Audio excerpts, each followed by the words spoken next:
भक्ताय नमः। वाञ्छाकल्पतरुभ्यश्च कृपा सिन्धुभ्यैव च पतितानां पावनेभ्यो वैष्णवेभ्यो नमो नमः। नमो महावदन्याय कृष्णप्रेमप्रदायते कृष्णाय कृष्णचैतन्य नामिने गौरतिषे नमः। यं प्रवर्जन्तमनुपेतमपेतकृत्यं द्वैपायनो विरहकातराजुहाव पुत्रेति तन्मयतया तर्वोऽभिनेदुं स्तं सर्वभूतहृदयं मुनिमानतोऽस्मि। भक्त्या विहीनयपराधलक्षे क्षिप्तश्च कामादितरङ्गमध्ये कृपामयि त्वां शरणं प्रपन्ना वृन्दे नमस्ते चरणारविन्दं वृन्दे नमस्ते चरणारविन्दं वृन्दे नमस्ते चरणारविन्दम्। श्री कृष्ण चैतन्य प्रभु नित्यानंद श्री अद्वैत गदाधर श्रीवासादि गौर भक्त वृंद। हरे कृष्ण कृष्ण कृष्ण हरे हरे, हरे राम राम राम हरे हरे। मैं सबसे पहले मेरे गुरुपाद पद्म नित्य लीला प्रविष्ट ओम विष्णुपाद स्तोत्र श्री श्रीमद भक्ति वेदांत शिल नारायण गोस्वामी महाराज जी के अभय चरणारविंद में अनंत कोटि दंडोत प्रणाम करते हुए उनकी कृपा की भिक्षा करता हूँ, उनकी कृपा की याचना करता हूँ। तदुपरांत नित्य लीला प्रविष्ट ओम विष्णुपाद स्तोत्र श्री श्रीमद भक्ति वेदांत शिल स्वामी महाराज शिल प्रभुपाद जी के चरण सरोज में अनंत कोटि दंडोत प्रणाम। रूपानु गुरु परंपरा के चरणों में अनंत कोटि दंडवत प्रणाम।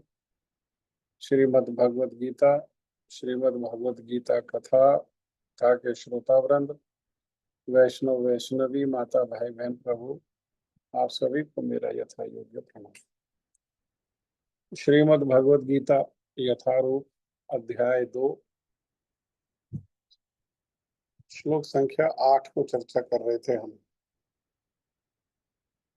और श्लोक संख्या 8 की चर्चा करते हुए हम लोगों ने सुना कि कोई विप्र अर्थात वेदों का ज्ञाता वो भी गुरु हो सकता है, कोई सन्यासी भी गुरु हो सकता है, और यहाँ तक कि कोई शूद्र भी गुरु हो सकता है। लेकिन कौन गुरु है इन तीनों में से? ये तीनों में कोई भी गुरु बन सकता है। कौन? जिसमें ये गुण है। कौन सा गुण? कृष्ण तत्व वेता, कृष्ण को तत्व से जानने वाला, ज्ञान में भी दक्ष है जो, और कृष्ण विज्ञान में भी दक्ष है, वो गुरु हो सकता है। और इसी बात को आगे कहते हुए पद्म पुराण में बताया, षटकर्म निपुणो विप्रो मंत्र तंत्र विशारद अवैष्णवो गुरून् स्याद वैष्णव स्वपच। अर्थात गुरु होने के योग्य कौन है? तो कहा कि वैष्णव ही गुरु होने के योग्य है। अगर कोई वैष्णव है, चाहे वह श्वापच, श्वापच मतलब कुत्ते को खाने वाला चांडाल ही क्यों ना हो, अगर वो वैष्णव है तो वो गुरु होने के योग्य है। और दूसरी ओर बहुत विद्वान ब्राह्मण षटकर्म निपुण षट माने 6 कर्मों में निपुण है। जो ब्राह्मण के 6 कार्य हैं और उन 6 कार्यों में जो निपुण है, 6 कार्य कौन कौन से हैं? तो पहले 2 हैं यजन याजन, दूसरे 2 हैं पठन पाठन, तीसरे 2 हैं दान लेना और दान देना। यजन याजन, ब्राह्मण का कार्य है यज्ञ का। और कलयुग में यज्ञ क्या है? यज्ञ नाम जपो यज्ञ अस्मि। जप जो है वही यज्ञ है। भगवान श्री कृष्ण कह रहे हैं ऐसे जप यज्ञ जो है वो कौन है? तो भगवान कह रहे हैं मैं हूं। जप का अर्थ है पुनरावृत्ति, भगवान के नामों की पुनरावृत्ति। अर्थात जो खुद भी जप कर रहे हैं, कीर्तन कर रहे हैं, संकीर्तन कर रहे हैं, एक तो यजन और याजन, और दूसरों को भी वो यज्ञ करा रहे हैं। हाँ, जिसको श्रीमद् भागवत ने भी कहा, नाम संकीर्तनम यस्य सर्व पाप प्रणाशनम। ये नाम संकीर्तन कैसा है? जिनका नाम संकीर्तन कैसा है? सर्व पाप प्रणाशनम, सारे पापों को विनाश करने वाला है। हाँ, प्रणामो दुख शमनम, ये दुख को शमन करने वाला है। दुख रूप से जो गर्मी निकलती है, आग निकलती है, उसको क्या करता है? शमन। जैसे संसार जो है उसको कहा दावानल।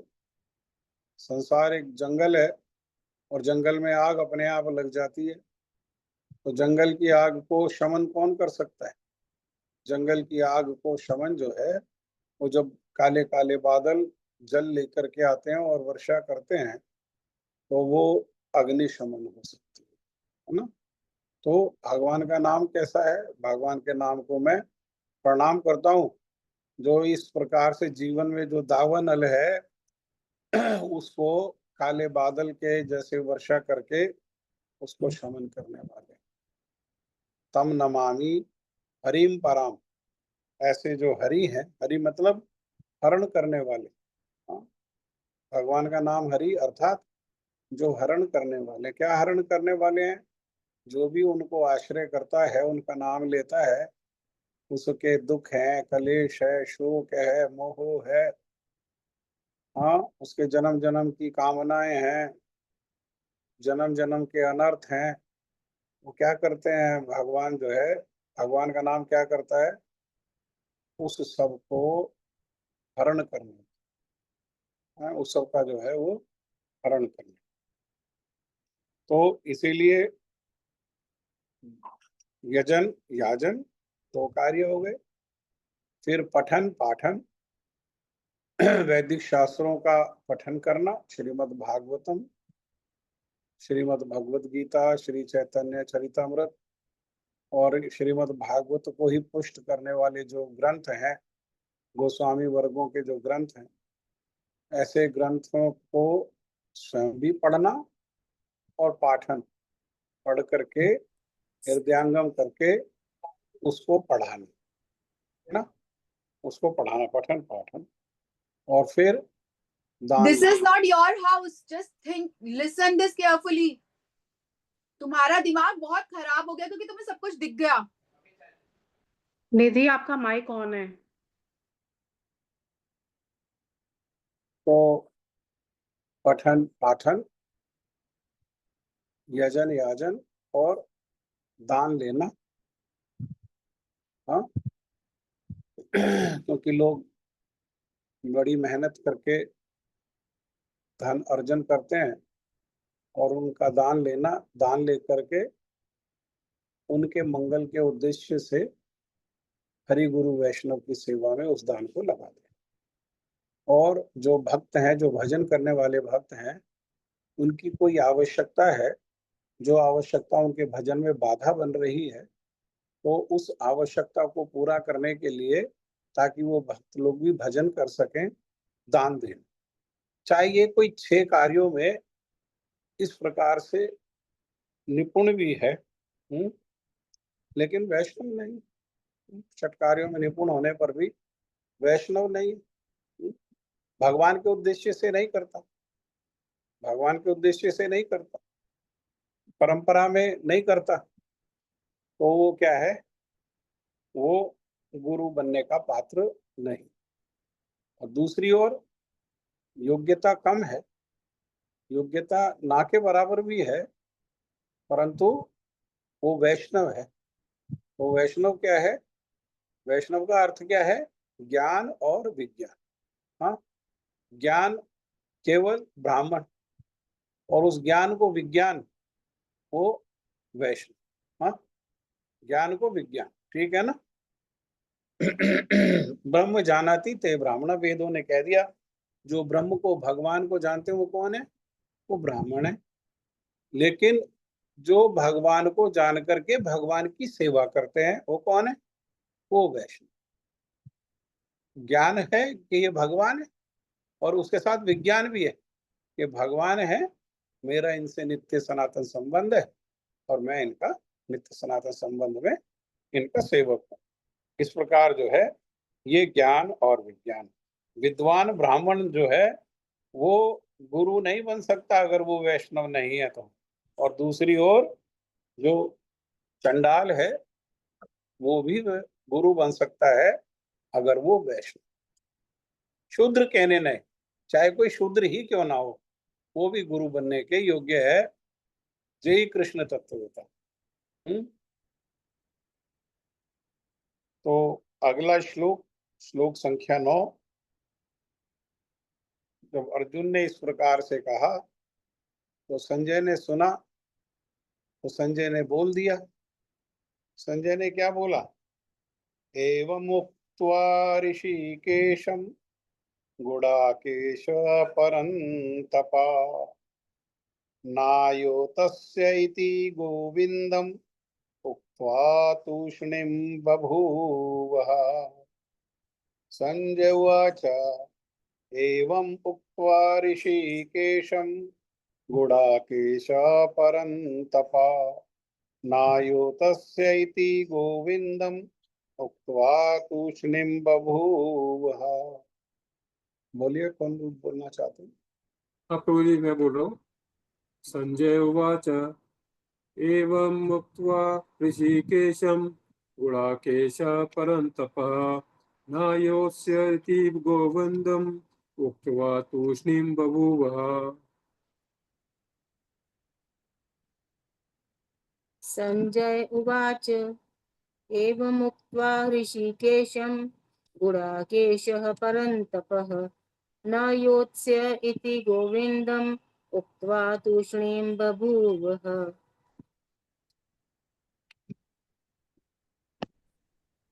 हरे कृष्ण प्रभु जी, मैं भी बोलते हैं। बोलिए। संजय उवाच एवमुक्त्वा ऋषिकेशं गुडाकेशः परन्तपः न योत्स्य इति गोविन्दम् उक्त्वा तूष्णीं बभूव। सॉरी। कोई बात, कोई बात। और कौन बोलेगा? हाँ प्रभु जी, मैं बोलूंगा। हाँ। संजय उवाच एवं एवमुक्त्वा ऋषिकेशं गुणाकेशः परन्तपः न योत्स्य इति गोविन्दम् उक्त्वा तूष्णीं बभूवः। बहुत सुंदर। और बोलिए। मैं बोलती हूँ प्रभु जी। संजय उवाच एवमुक्त्वा ऋषिकेशं गुडाकेशः परन्तपः नायो तस्य इति गोविन्दम् उक्त्वा तूष्णी बभूवः। और कोई बोलना चाहते हैं? बोलना चाहते हैं बोलिए, अपना अनम्यूट करो और वीडियो ऑन करके बोल सकते हैं।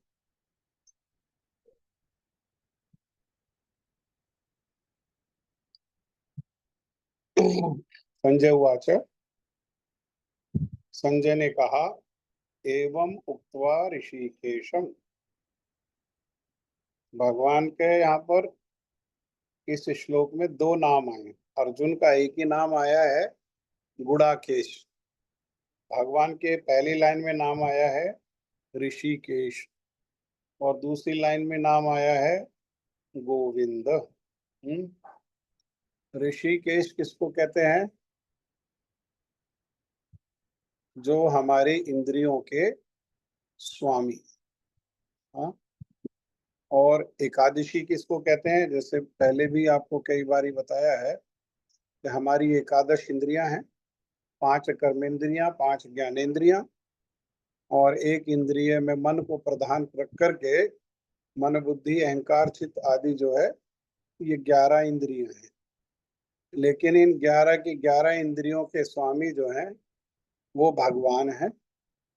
हाँ, इन इंद्रियों को कहते हैं ऋषिकेन, और इंद्रियों के स्वामी को कहते हैं ऋषिकेश। तो इन इंद्रियों को इंद्रियों के स्वामी की सेवा में लगाने को ही एकादशी कहते हैं। आज एकादशी है ना। एकादशी का अर्थ क्या है? एकादशी मतलब एकादश।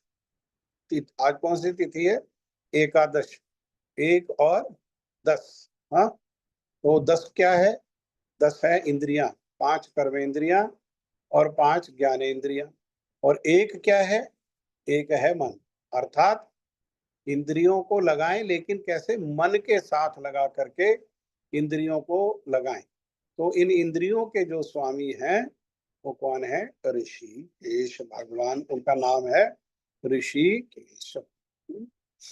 जैसे हम मान लो कान को लगाते हैं कथा सुनने के लिए, तो मन को साथ लगाना पड़ेगा। अगर कान लगाए लेकिन मन नहीं लगाया, मन कहीं और घूम रहा है, तो कान लगने पर भी सुन नहीं पाएंगे।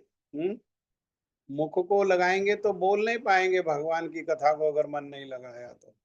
हाथों को लगाया, मन को नहीं लगाया। अर्थात मन जो है वो बहुत शक्तिशाली है। और मन के साथ जितनी हमारी इंद्रियां हैं, कर्मेंद्रियां और ज्ञानेंद्रियां, उनमें उन इंद्रियों में सबसे शक्तिशाली ज्ञानेंद्रिय और कर्मेंद्रिय दोनों में, 10 इंद्रियों में सबसे शक्तिशाली इंद्रिय कौन सी है? वो है कान। कान।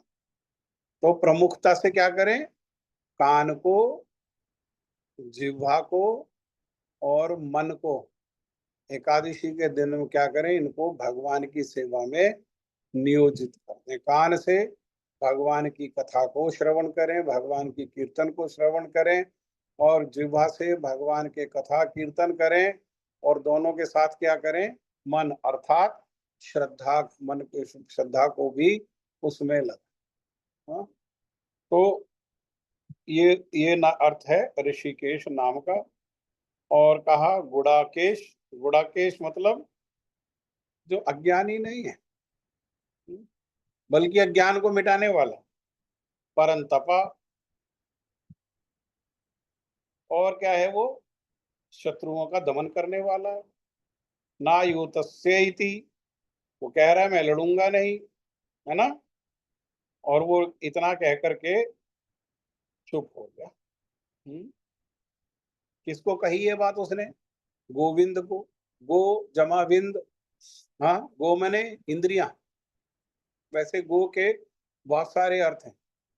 गो मने इंद्रियां, गो मने गाय, गो मने गोप, गो मने गोपी, गो मने गोवर्धन। ये सब गो के अर्थ हैं। हाँ, इन सबको जो आनंद देने वाले हैं वो कौन है? विंद मने आनंद, सुख देने वाले, आनंद देने वाले हैं, वो हैं गोविंद। गोविंद को ये बात कह करके और वो चुप हो गए। हाँ, तो संजय ने कहा, इस प्रकार कहने के बाद शत्रुओं का दमन करने वाले अर्जुन कृष्ण से बोले, हे गोविंद, मैं युद्ध नहीं करूंगा, और चुप हो गए। बस जैसे ही संजय के मुख से ये बात को सुना, किसने?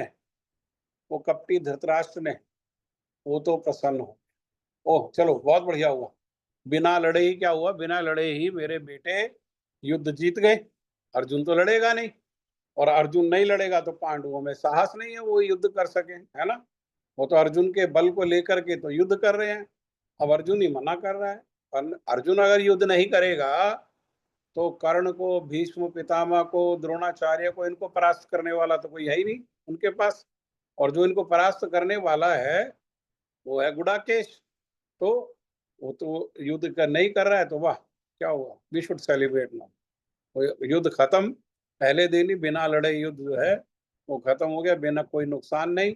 और मेरे बेटे क्या है वो हमेशा के लिए उनको निष्कंटक राज्य मिल गया। और पांडवों को, जैसे मेरे बेटा ने कहा, तो सुई की नोक के बराबर भी भूमि देनी ही नहीं पड़ेगी, क्योंकि बेटा ने तो बोला है युद्ध के बिना तो सुई की नोक के बराबर भी भूमि नहीं मिलेगी। और अर्जुन ने तो मना कर दिया, मैं युद्ध ही नहीं करूंगा, तो युद्ध तो होगा ही नहीं। हाँ?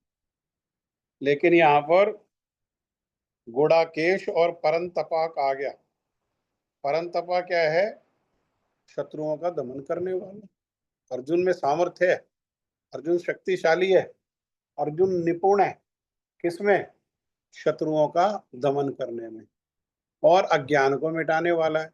अर्थात ये भगवान साथ में है रथ पर। अभी जो अज्ञान से उत्पन्न, उसको मोह के कारण वो ये कह रहा है युद्ध नहीं करूंगा, लेकिन भगवान जो है ये अज्ञान ज्यादा समय नहीं रहने देंगे उसका। उसने भगवान की शरण ली है। अभी भगवान बोलेंगे और उसके ज्ञान को क्या करेंगे? उसके ज्ञान को काट देंगे, और वो ज्ञान लेकर के क्या करेगा? वो शत्रुओं का दमन कर देगा, अर्थात कौरवों की सेना को मार डालेगा, विनाश कर देगा कौरवों की सेना को। इसीलिए वो धृतराष्ट्र को सावधान कर रहा है। खुश होने की बात नहीं है, ये खुशखबरी नहीं है। हाँ, इसमें ज्यादा खुश होने की कोई आवश्यकता नहीं है, ऐसा वो कह रहा है। अगले श्लोक में कहा, तम उवाच ऋषिकेश प्रसन्न इव भारत सेनयोरुभयोर्मध्ये विषीदन्तम् इदं वच। तम उवाच ऋषिकेश प्रसन्न इव भारत सेनयोरुभयोर्मध्ये विषीदन्तम् इदं वच। बोली। अब प्रभु जी बोल रहा हूँ मैं। तमुवाच ऋषिकेश प्रहसन इव भारत सेनयोरुभयोर्मध्ये विषीदन्तम् इदं वचः। तम् उवाच ऋषिकेशः प्रहसन्निव भारत सेनयोरुभयोर्मध्ये विषीदन्तम् इदं वचः। तमुवाच ऋषिकेश प्रसन्न भारता सैन्योरुभयोर्मध्ये विषीदन्तमिदं वचः।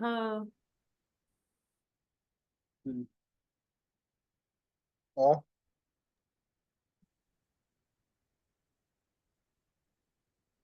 तम उवाच ऋषिकेश प्रहसन् इव भारत सैन्योरुभयोर्मध्ये विषीदन्तम् इदं वचः।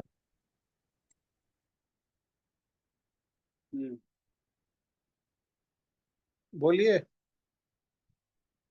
हमारी गौड़ीय वैष्णव परंपरा है। ये गौड़ीय वैष्णव परंपरा में चेले नहीं बनाए जाते हैं, यहाँ गुरु बनाए जाते हैं। आप बोलेंगे, बार बार बोलने पर ध्यान से सुनेंगे, अध्ययन करेंगे, और फिर जैसे हमें किसी ने सहायता किया, हम गुरुदेव की कृपा को लेकर के प्रयास कर रहे हैं सहायता करने का, आप भी आगे फिर सहायता करेंगे इसी प्रकार से, है ना? तो इसीलिए शर्माना नहीं चाहिए, बोलो। भगवान के सामने छोटा बच्चा है तो उतलाता है, तो क्या माता पिता के सामने बोलेगा नहीं? बोलने में गलतियां करता तो बोलेगा नहीं? बोलेगा नहीं तो सीखेगा ही नहीं, कभी बोलना ही नहीं सीखेगा। इसलिए बोलना चाहिए। बोलिए, कौन बोलना चाहते हैं? प्रभु जी मैं बोलती हूँ। बोलिए। तम उवाच ऋषिकेशः प्रसन्न ऋषिकेशः प्रसन्न इव भारत सैन्यो उभयो मध्ये विषीदन्तम् इदं वचः। बहुत सुंदर। और कौन बोलेगा? तमुवाच ऋषिकेशः प्रसन्नीव भारत सैन्योरुभयोर्मध्ये विषीदन्तम् इदं वचः। हम्म।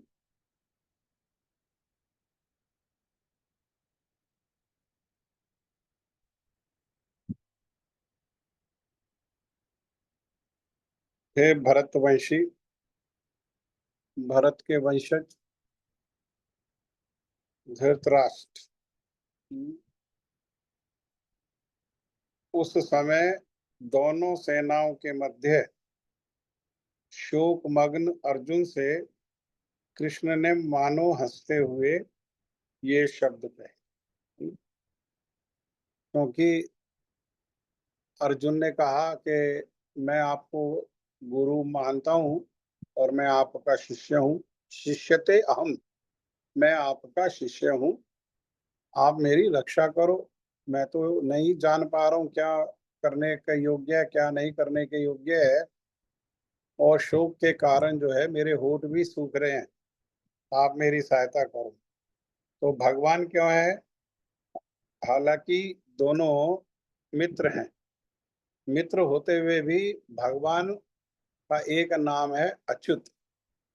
अच्युत का मतलब है जिसका अपनी स्थिति से कभी पतन नहीं होता, अर्थात वे हमेशा भगवान थे, वे भगवान हैं और वे हर परिस्थिति में भगवान ही रहेंगे। हमारी भी अपनी वैधानिक स्थिति है, हमारी भी अपनी कॉन्स्टिट्यूशनल पोजीशन है। क्या कॉन्स्टिट्यूशनल पोजीशन है? हम हर परिस्थिति में भगवान के सेवक थे, सेवक हैं और सेवक ही रहे। ऐसा मानना मिथ्या है, गलत है कि आज जो है हम जीव हैं और कल को हम भगवान बन जाएंगे। हाँ, ऐसा संभव नहीं। हम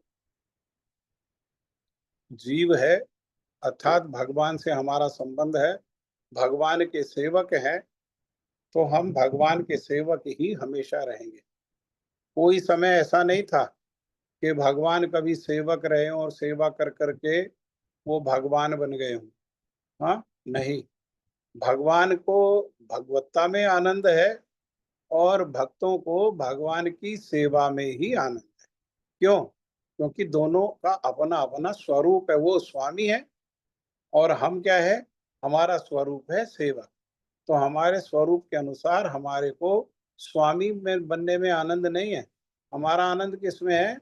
भगवान के सेवक, भगवान के भक्तों के सेवक के रूप में ही हमारा सुख है और हमारा जो है वो आनंद है। इसीलिए क्या किया, भगवान चुप नहीं हुए, बस अर्जुन जैसे रुके तो भगवान पहले हंसे और हंस करके बोलना शुरू कर दिया। यहाँ ये बात बहुत महत्व की है। यहाँ कहा सेनयोर उभयोर मध्य, दोनों सेनाओं के मध्य में। ऐसा नहीं अर्जुन को कहीं कोना में ले जा करके कान में कोई मंत्र फूंका हो, नहीं, दोनों सेनाएं जहां खड़ी हुई हैं उनके बीचों बीच। स्मरण करें, अर्जुन ने कहा था भगवान को कि मेरा रथ जो है क्या करो, मेरा रथ दोनों सेनाओं के बीच में ले चलो। वहां जाकर के भगवान के कहने पर उसने कौरवों को देखा और मोहित हो गया, और इतना जो जिसको ज्ञान समझता है संसार, संसार के स्तर पर उसने ये बातें करी। हाँ, तो उसकी बातों को सुन करके भगवान गंभीर नहीं हुए, हंसने लगे, है ना, और हंस करके बोले दोनों सेनाओं के मध्य में। अर्थात जो भगवान जो भगवत गीता का ज्ञान दे रहे हैं वो अर्जुन के लिए ही नहीं, सबके लिए। भगवान ने सबके सामने कहा है, सब साक्षी हैं, सबके सामने भगवान ने भगवत गीता का ज्ञान दिया है। इसलिए ये भगवत गीता का ज्ञान सबके लिए है। अर्जुन को तो माध्यम बनाया गया, वास्तव में भगवत गीता का ज्ञान हम सबके लिए है, हम सब तक ये ज्ञान पहुंचे।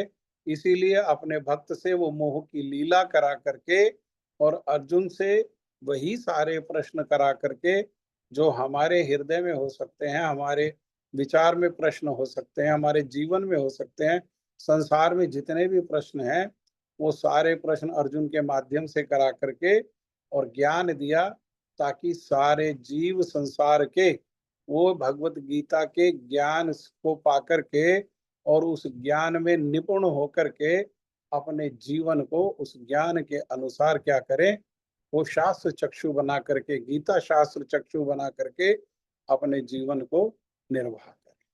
यही उद्देश्य। श्री भगवान उवाच अशोच्यान अन्वशोचा त्वं प्रज्ञावादांश्च भाषसे गता असुन अगतासुंश्च नानुशोचन्ति पंडिता। श्री भगवानुच उवाच अशोच्यान अन्वशोच त्वं प्रज्ञावादांश्च भाषसे गता असुन अगता असुन्नश्च नानुशोचन्ति पंडिता। बोलिए। अब प्रभु जी बोल रहा हूँ मैं। हम्म श्री भगवान उवाच अशोच्यान्न अशोचः त्वं प्रज्ञावादांश्च भाषसे गतासून् अगतासूंश्च नानुशोचन्ति पंडिताः। श्री भगवान् उवाच अशोच्यान् अन्वशोचस्त्वं प्रज्ञावादांश्च भाषसे गतासूनगतासूंश्च नानुशोचन्ति पंडिताः। श्रीभगवानुवाच अशोच्यानन्वशोचस्त्वं प्रज्ञावादांश्च भाषसे गतासूनश्च नानुशोचन्ति पंडिताः। हम्म हरे कृष्णा प्रभु जी। कहिए। हरे अ, कृष्ण। श्री भगवान उवाच अशोच्यान अन्वशोचः त्वं प्रज्ञावादांश्च भाषसे गता असूनः च न अनुशोचन्ति पंडितः। हरे कृष्ण।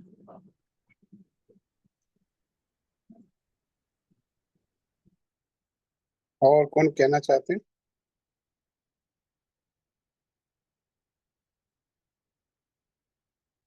श्री भगवान उवाच। श्री भगवान ने कहा। क्या कहा? पंडिता, जो पंडित लोग हैं। कौन है पंडित? जिन्हें ज्ञान है। कैसा ज्ञान? ज्ञान विज्ञान के साथ जिनको है। क्या है ज्ञान? वो कि ये शरीर और आत्मा ये अलग है। शरीर का भी ज्ञान है जिनको, शरीर का क्या स्वभाव है, क्या गुण है, वो भी ज्ञान है। और आत्मा कौन है, आत्मा का क्या स्वभाव है, आत्मा का क्या गुण है, ये भी ज्ञान है। और शरीर और आत्मा के स्वामी जो भगवान है, उनका भी जिनको ज्ञान है, उसे क्या कहते हैं? उसे कहते हैं पंडित। अर्थात भगवान कह रहे हैं कि तुमने ये जो सारी बातें कही हैं, ये तुम्हें क्या लगता है? कि तुम्हें तो लगता है बड़े पांडित्यपूर्ण वचन है, हाँ, लेकिन ये विद्वान होने के सूचक नहीं। जो विद्वान है अर्थात जिनको ज्ञान है। क्या ज्ञान है? फिर से सुने। शरीर, उसका गुण, उसका लक्षण, उसका स्वभाव। आत्मा, उसका गुण, लक्षण, उसका स्वभाव। हाँ, दोनों में भेद। और दोनों के नियामक, नियामक का अर्थ है कंट्रोलर, स्वामी। दोनों के स्वामी भगवान। ये जिनको ज्ञान है उसको कहते हैं पंडित, विद्वान। पंडित का अर्थ है विद्वान। और ऐसे जो विद्वान हैं वो ना तो जीवित के लिए शोक करते हैं और ना जो मर गए हैं उसके लिए शोक करते हैं। क्यों? क्योंकि जीता मरता जीव नहीं है। जीता क्या है, जन्म क्या लेता है, शरीर, और मरता क्या है, शरीर। हाँ, इसीलिए शरीर जो है, जिस आगे जाकर के बताएंगे शरीर का क्या स्वभाव है, शरीर का स्वभाव ही ऐसा है। ऐसा स्वभाव है कि जन्म, और फिर बाल अवस्था, और फिर युवावस्था, और फिर बुढ़ापा, और फिर शरीर की विनाश। ये शरीर, जिस शरीर का जन्म हुआ है, वो शरीर विनाश को प्राप्त होगा ही होगा। तो जो विनाश को प्राप्त होने वाली चीज है, उसके लिए ना जीवित अवस्था में और ना मृत अवस्था में उसके लिए विद्वान व्यक्ति जो है वो शोक नहीं करते।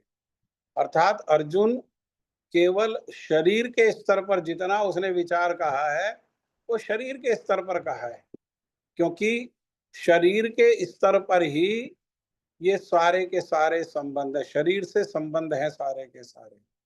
आत्मा क्या है, सारे आत्मा भगवान का भिन्न अंश होने के कारण भगवान से संबंध है। हाँ, तो शरीर के स्तर पर उसका ये विचार है, और इस विचार का जो है भगवान खंडन कर रहे हैं कि तुम बात कैसे कर रहे हो, पाठ तो कर रहे हो ऐसे जो जैसे पंडित हो, पांडित्यपूर्ण बातें कर रहे हो, लेकिन पंडित होकर के फिर क्या कर रहे हो, शोक में डूब रहे हो।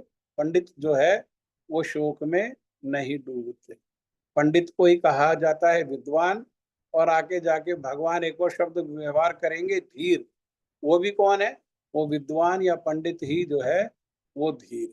हाँ, तो ये बात को भगवान, क्योंकि भगवान को उन्होंने गुरु कहा तो सबसे पहले क्या है, तो अर्जुन जो है जब तक उसका जो मोह है उसको भगवान खंडन नहीं करेंगे, तब तक भगवत गीता का जो ज्ञान है वो उसको ग्रहण करने के योग्य ही नहीं।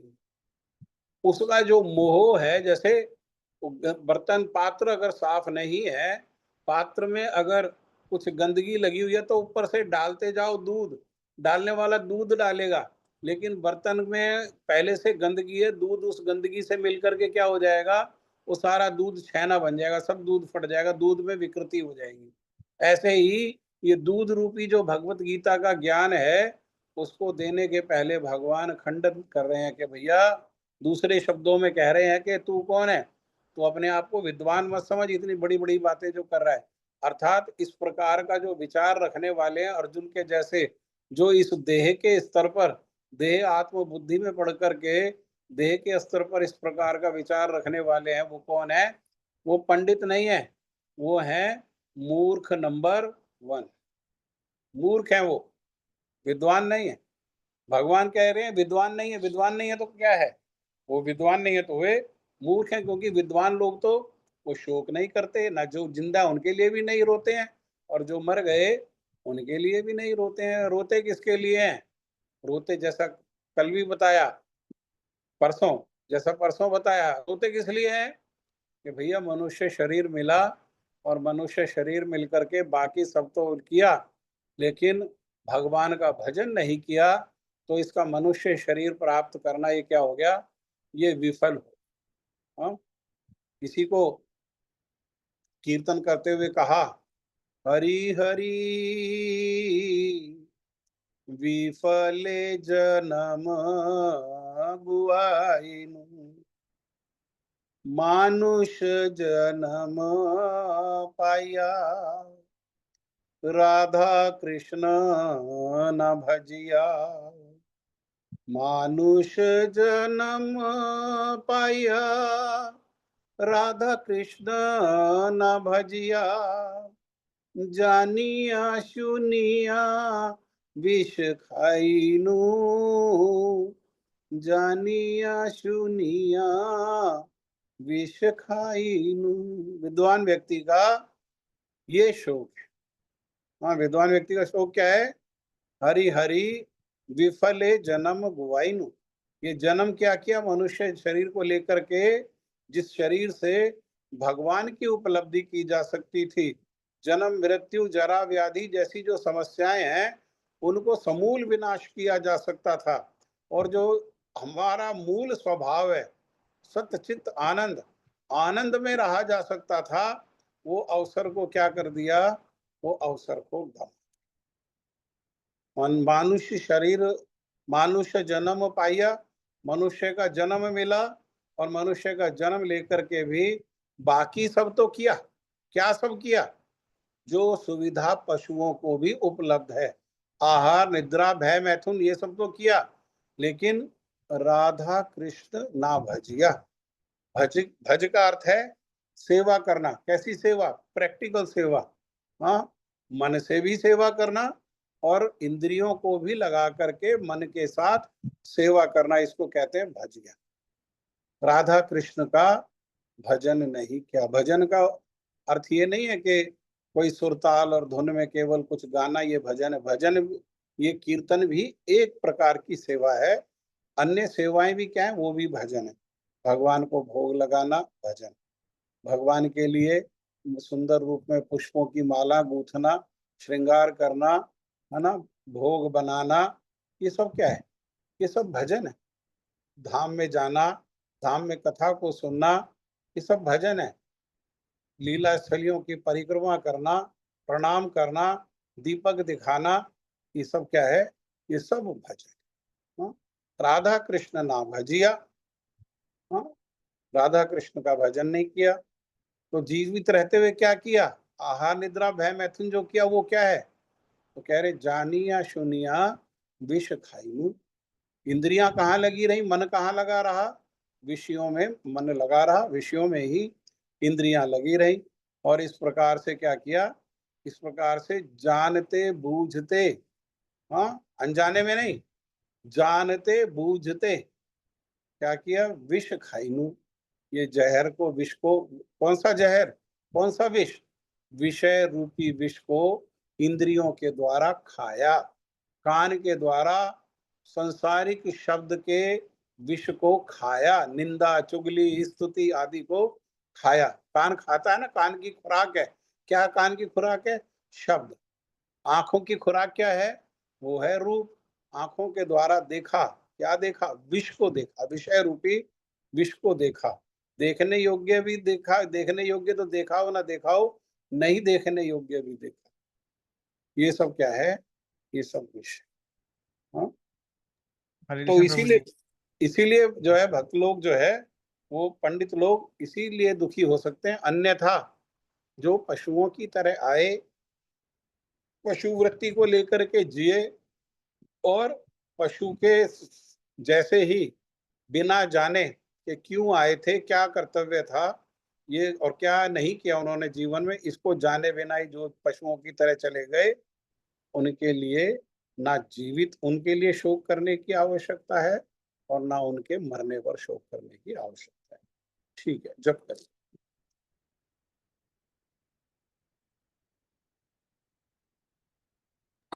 हरे कृष्ण प्रभु जी। हरे कृष्ण, स्वागत है आपका। ॐ अज्ञानतिमिरान्धस्य ज्ञानाञ्जनशलाकया चक्षुरुन्मिलितं येन तस्मै श्रीगुरवे अलग से बात, किसी का कोई प्रश्न है? ठीक है, बहुत अच्छा। जय श्री गुरुपाद पद्म की जय, श्री श्री गुरु परंपरा की जय, अनंत कोटि वैष्णव वृंद की जय, जय श्री पंच तत्व की जय हो, जय श्री श्री वृंदावन धाम की जय, भक्ति देवी तुलसी महारानी की जय, गंगा देवी यमुना देवी की जय हो, एकादशी महामहोत्सव की जय, महोत्सव पालनकारी भक्त वृंद की जय, श्री श्री राधा गोविंद देव की जय, श्री जगन्नाथ बलदेव सुभद्रा सुदर्शन जो की जय, श्री श्री गौर नित्यानंद प्रभु की जय, समागत गौर भक्त वृंद की जय, आप सब भक्तों की जय, आप सब भक्तों के परिवार की जय, आज के सत्संग की जय, आज के आनंद की जय, निताई गौर प्रेमानंदे, हरि हरि बोल, हरि हरि बोल, हरे कृष्ण, राधे राधे। हरे कृष्ण प्रभु प्रभु जी, जी। दंडवत प्रणाम। हरे कृष्ण प्रभु जी, दंडवत प्रणाम। हरे कृष्ण।